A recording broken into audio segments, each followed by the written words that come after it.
Hello friends, स्वागत है फिर से आपका हमारे चैनल में। तो फ्रेंड्स, हमने प्रीवियस वीडियो में अति लघुत्तरी प्रश्न राजन सीरीज के इस लेक्चर में हमने जो लेक्चर नंबर 3 है उसमें हमने 132 क्वेश्चन तक पढ़ा था। ये यहाँ पे आप लोग जैसा देख सकते हैं 132 क्वेश्चन जो है हमने पढ़ा था कि युंग ने सामाजिक अंतरक्रिया के आधार पर व्यक्तित्व को किन किन भागों में वर्गीकृत किया है। तो हमने यहाँ पे पढ़ा था ये इंट्रोवर्ट, एक्सट्रोवर्ट और एम्बाइवर्ट। तो हम इस वीडियो में देखेंगे कुछ और अति लघुत्तरी प्रश्न राजन सीरीज के जो फर्स्ट सेमेस्टर के प्रिपरेशन का जो सीरीज चल रहा है। यहाँ पे आप लोग देख सकते हैं कुछ और क्वेश्चन बचे हैं जो आपको मैं समझाने के लिए आया हूँ यहाँ पे फिर से। तो हम लोग देखेंगे, ये बहुत छोटा होने वाला है वीडियो, तो जल्दी से इसे देख के ख़त्म करेंगे और नेक्स्ट वीडियो का आप लोग वेट करिएगा। और हमारे चैनल से जुड़े रहने के लिए चैनल को सब्सक्राइब और शेयर कर दीजिएगा और ऑल वाले बेल आइकन को प्रेस कर दीजिएगा ताकि जो भी वीडियो आपको मैं प्रोवाइड करूं आप पे नोटिफिकेशन चला जाए और आपको आसानी से वीडियो उपलब्ध हो जाए। तो ये आप देखेंगे 133 क्वेश्चन का है। वह मानसिक प्रक्रिया जिसमें असंग जिसमें संगठित और व्यवस्थित रूप में चिंतन किया जाता है क्या कहलाता है।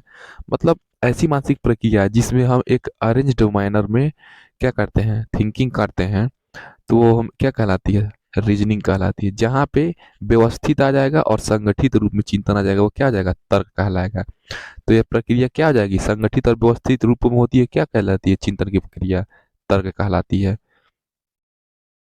नेक्स्ट क्वेश्चन है वो 134। बालकों की वह मनोस्थिति जिसके द्वारा वह विभिन्न परिस्थितियों में व्यक्तिगत तथा सामाजिक संयोजन करने में समर्थ होता है कहलाती है, क्या कहलाती है, उसकी मेंटल हेल्थ कहलाती है।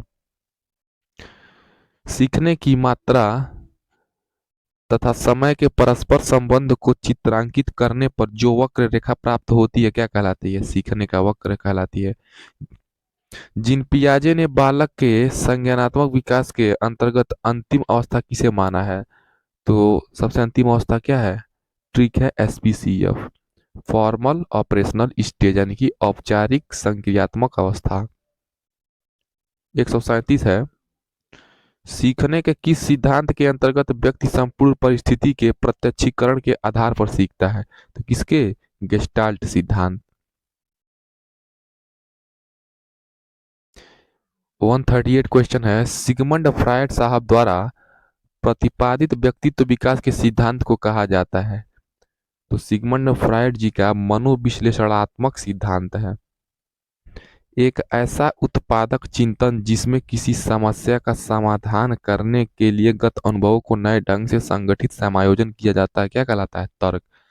देखिए, जहाँ पे संगठित, व्यवस्थित और समायोजन चिंतन की बात किया जाएगा वहां पे हम उसे तर्क कहेंगे।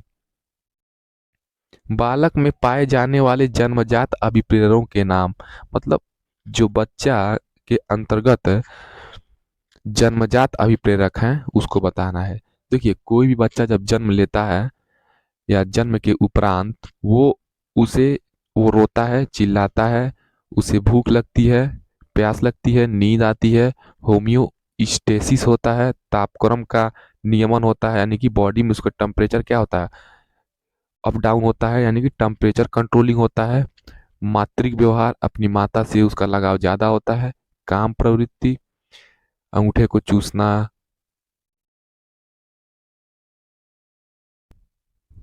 हाथ हिलाना, पैर हिलाना, पलायन, युयुत्सा, जिज्ञासा, क्रीड़ा तथा हास विनोद आदि। प्राप्तांक जो किसी प्रदत्त को दो बराबर भागों में बांटता है क्या कहलाता है, ये क्या आ जाएगा, मध्यांक कहलाएगा, मीडियन।